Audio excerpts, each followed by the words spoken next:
नमस्कार, एक बार फिर से आप सभी का स्वागत है। इस वीडियो के माध्यम से मैं केरल हाई कोर्ट का एक जजमेंट आप लोगों के साथ शेयर करूंगी। जजमेंट बहुत ही यूजफुल है क्योंकि ये 498A पर आधारित है, जो कि महिलाओं का सबसे बड़ा हथियार हो गया है ससुराल पक्ष को परेशान करने के लिए और गलत तरीके से फंसाने के लिए। आजकल झूठे मामले बहुत ज्यादा चलन में आ गए हैं। अधिकतर मामले जो हैं वो झूठे और गलत तरीके से आरोप लगाकर ही ससुराल पक्ष को फंसाने के लिए 498A जैसे गंभीर मामले दर्ज कराकर उन्हें परेशान किया जाता है। इस मामले में भी कुछ ऐसा ही हुआ। पति पत्नी ने घर से भागकर शादी की थी, यानी लव मैरिज की थी।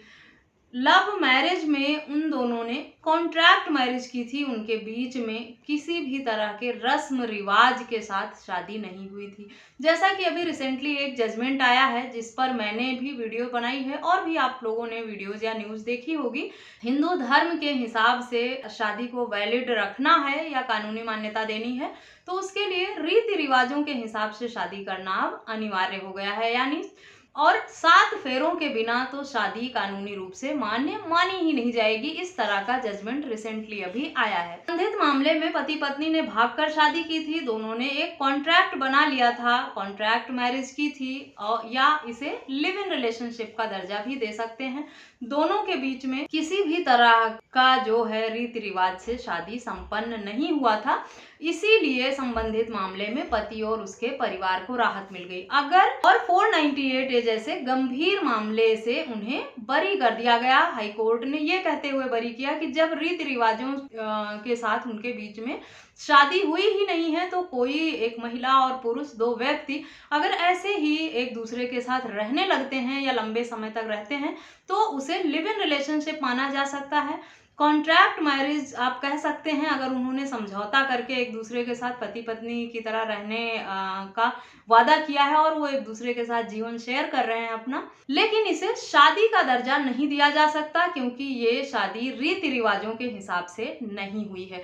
ये जजमेंट बहुत ही यूजफुल है और समझने वाली बात है। बहुत सारे लोग इस तरह के मामले में फंसे होते हैं जहां उन्होंने बिना रीति रिवाज के ही शादियां की है, भागकर शादी कर लेते हैं, ना तो कोर्ट मैरिज करते हैं और ना ही उनके पास शादी का कोई प्रूफ होता है। उनकी पत्नी के पास या उनके पास कोई भी उनकी सामाजिक शादी नहीं होती है। कई बार होता है कि पति का एक बार तलाक हो चुका होता है और जो पत्नी है वो भी पहले से तलाकशुदा होती है और वो दोनों ऐसे ही म्यूचुअल कॉन्सेंट से पति पत्नी की तरह एक दूसरे के साथ रहने लग जाते हैं। तो इस तरह के रिश्ते में अगर आप हैं और बाद में किसी भी तरह का विवाद होता है या आपको झूठा या गलत तरीके से फंसाया जा रहा है, तब आप इस जजमेंट का फायदा उठा सकते हैं। अगर आपके बीच में किसी भी तरह के रीति रिवाज को शामिल करके शादी नहीं हुई है, अगर आपने सामाजिक तौर पर या धार्मिक तरीके से, जिस धर्म से आप बिलोंग करते हैं उस तरीके से शादी नहीं की है, 7 फेरे नहीं लिए हैं अगर आप हिंदू धर्म से हैं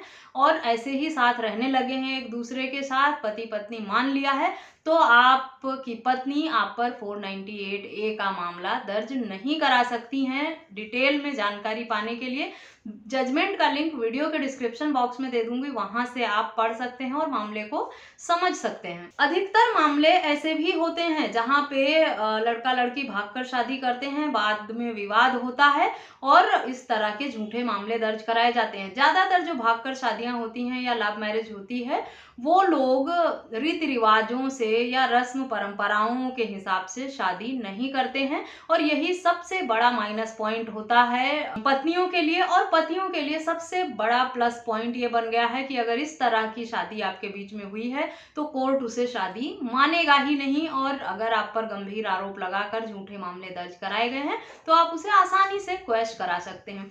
इस मामले में पति पत्नी ने भागकर शादी की थी, घर से लव मैरिज की थी, शादी की थी ऐसा नहीं कह सकते क्योंकि उन दोनों के बीच में किसी भी तरह की धार्मिक रीति रिवाजों से शादी हुई ही नहीं। घर से भागकर दोनों पति पत्नी की तरह रहने लगे थे और कॉन्ट्रैक्ट मैरिज उन्होंने किया था। मॉडर्न जमाना है, प्रचलन आजकल घर से भागकर लिव इन रिलेशनशिप में रहने का बढ़ता जा रहा है। लोग एडवांस हो रहे हैं लेकिन उनको ये नहीं पता कि इस तरह की बेवकूफ़ियों का खामियाजा उन्हें किस हद तक भुगतना पड़ सकता है। अगर इस तरह की गलती कोई लड़की करती है उसकी शादी को कभी भी लीगल मान्यता मिलेगी नहीं और बाद में अगर उसके साथ किसी भी तरह का लड़के ने भी धोखा कर दिया तो वो अपने हक अधिकारों का दावा नहीं कर पाएगी, ना उसे किसी भी तरह के हक अधिकार मिलेंगे। इसीलिए ये जजमेंट लड़का और लड़की दोनों पक्ष के लिए बहुत ही यूजफुल है। संबंधित मामले में दोनों ने जब भागकर शादी की तो परिवार वाले लव मैरिज में विरोध करते ही हैं। लड़के के परिवार वालों ने विरोध किया, परेशान किया, ताने दिए या दुर्व्यवहार किया, लड़की पक्ष का कहना था। और उससे परेशान होकर, तंग आकर लड़की ने अपने आप पर केरोसिन डालकर आग लगा ली खुद को, और इस घटना के बाद उसकी मृत्यु हो गई। लड़की को बचा नहीं पाए, जिसके पश्चात लड़की के परिवार वालों ने गंभीर आरोप लगाकर लड़के पक्ष के ऊपर मामले दर्ज करा दिए गए, जिसमें 498A जैसा मामला भी दर्ज कराया गया था। लोअर कोर्ट ने 498A और IPC 306 के अंतर्गत लड़के पक्ष को दोषी भी ठहराया। उसके बाद मामला हाई कोर्ट पहुंचा, रिव्यू पिटीशन डाला लड़के पक्ष ने, और हाई कोर्ट ने पूरे फैसले को पलट कर रख दिया। लड़के के हक में ही फैसला सुनाया हाई कोर्ट।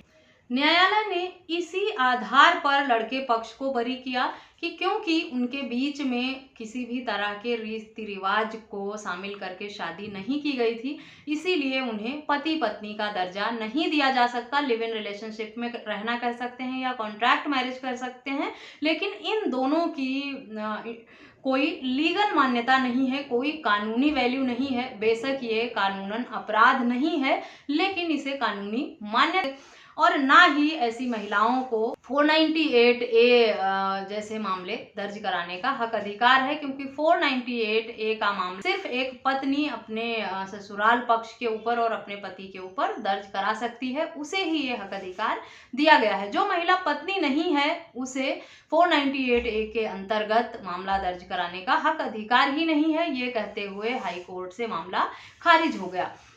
लोअर कोर्ट से, सेशन कोर्ट से पति को दोषी करार दिया गया था, लेकिन पति ने हिम्मत नहीं हारी, वो मामला हाई कोर्ट तक पहुंचा। हाई कोर्ट ने पति की जो याचिका है उसे स्वीकार कर ली और उस पर सुनवाई करते हुए पुराने जो भी फैसले थे उन्हें पलट कर पति के फेवर में फैसला सुनाया, और इस आधार पर सुनाया कि जिस महिला को लेकर 498A का मामला दर्ज कराया गया है वो उस व्यक्ति की पत्नी है ही नहीं, और पत्नी का दर्जा एक विवाहित महिला को ही दिया जाता है। ऐसे ही रिलेशनशिप में रहने वाली महिला को कानूनी रूप से पत्नी का दर्जा नहीं दिया जा सकता। एक कानूनी रूप से विवाहित पत्नी जो है वही 498A का सहारा लेकर अपने हक में आवाज उठा सकती, लेकिन संबंधित मामले में महिला विवाहित पत्नी नहीं थी। आशा करती हूँ आपको इस जजमेंट का मतलब समझ में आ गया होगा कि अगर आप ये साबित कर ले जाते हैं कोर्ट में कि जिस महिला ने आपके खिलाफ मामला दर्ज कराया है वो आपकी विवाहित पत्नी नहीं है, आपने भागकर शादी की थी, आप लिव इन रिलेशनशिप में थे, या आपकी पहली शादी हो चुकी थी, पत्नी की डेथ हो गई थी, दूसरी शादी आपने ऐसे ही किसी महिला के साथ रहकर अपने लाइफ की शुरुआत कर दी थी, और किसी भी तरह की आप दोनों के बीच में रीति रिवाज से शादी संपन्न नहीं हुई है, तो आपका मामला इसी आधार पर खारिज हो जाएगा और आप बच जाएंगे। और महिलाएं ऐसी गलती करने से बच, अगर शादी करती हैं तो उन्हें रीति रिवाजों के हिसाब से शादी करना अनिवार्य होगा, क्योंकि वो अगर बाद में अपने हक अधिकारों का हवाला देंगी कोर्ट में तो कोर्ट में किसी भी तरह की सुनवाई नहीं होगी उनकी, ना ही उन्हें पत्नी का दर्जा कोर्ट देगा, और ऐसे में कोर्ट उनकी कोई मदद नहीं कर पाएगा, ना वो अपने हक अधिकारों की सुरक्षा के लिए कानून का सहारा लेकर अपने लिए न्याय ले पाएंगी। जजमेंट का लिंक वीडियो के डिस्क्रिप्शन बॉक्स में है। वीडियो को सुनने के बाद, समझने के बाद अगर आपके कुछ सवाल हैं तो आप मुझे ईमेल, व्हाट्सएप या कमेंट करके पूछ सकते हैं। वीडियो पसंद आई है अगर तो मेरे चैनल को सब्सक्राइब करना और इसे अधिक से अधिक शेयर करना ना भूलें। इस वीडियो में बस इतना ही, मिलते हैं नेक्स्ट वीडियो में, तब तक के लिए थैंक यू एंड बाय।